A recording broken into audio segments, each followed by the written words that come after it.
ছেলেটার নাম অরুণ।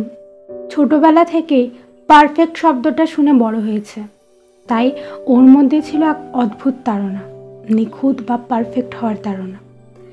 তার মা বাবা বলতেন জীবনে বড় হতে হলে সব কিছু নিখুঁতভাবে করতে হয়, একটু ভুল করলে লোকে হেসে উড়িয়ে দেবে। স্কুলে সবাই বলতো পড়াশোনায় ফার্স্ট না হলে মানুষ কিছু হতে পারে না। তারপর কলেজে বলতো যদি পারফেক্ট লুক না থাকে কেউ পাত্তা দেবে না। কলেজ ছেড়ে যখন কাজের জগতে আসে তখন সবাই বলে যে পারফেক্ট ক্যারিয়ার না হলে জীবনটাই নাকি বৃথা। এমনকি প্রেমেও অরুণ শিখে নিয়েছিল ভুল চুক মানেই ব্যর্থতা। অরুণ প্রতিদিন আয়নায় তাকিয়ে নিজেকে ঠিক করত, চুল, মুখ, হাসি সব যেন নিখুঁত হয়।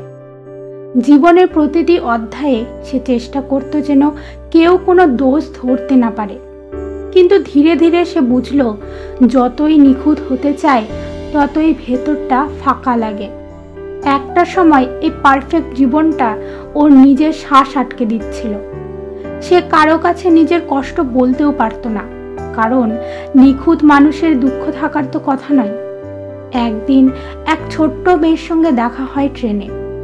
মেয়েটার ডান হাতটা ছিল না।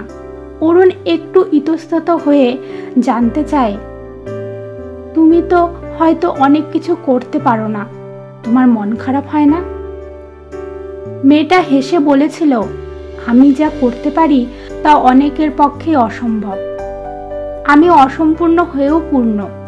আমার একটা হাত নেই ঠিকই, কিন্তু আমার সাহস আছে, হাসি আছে, আর নিজেকে ভালোবাসার শক্তি আছে। সেটা কি কম কিছু? আর আমি একটা প্রশ্ন করি, এই নিখুঁত হওয়ার চেষ্টা আসলে আমরা কার জন্য করি?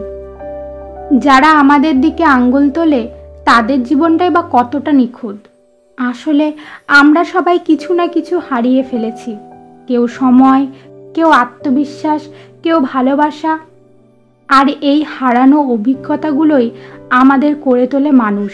মেয়েটির প্রত্যেকটা কথা অরুণের মনে গেঁথে যায়।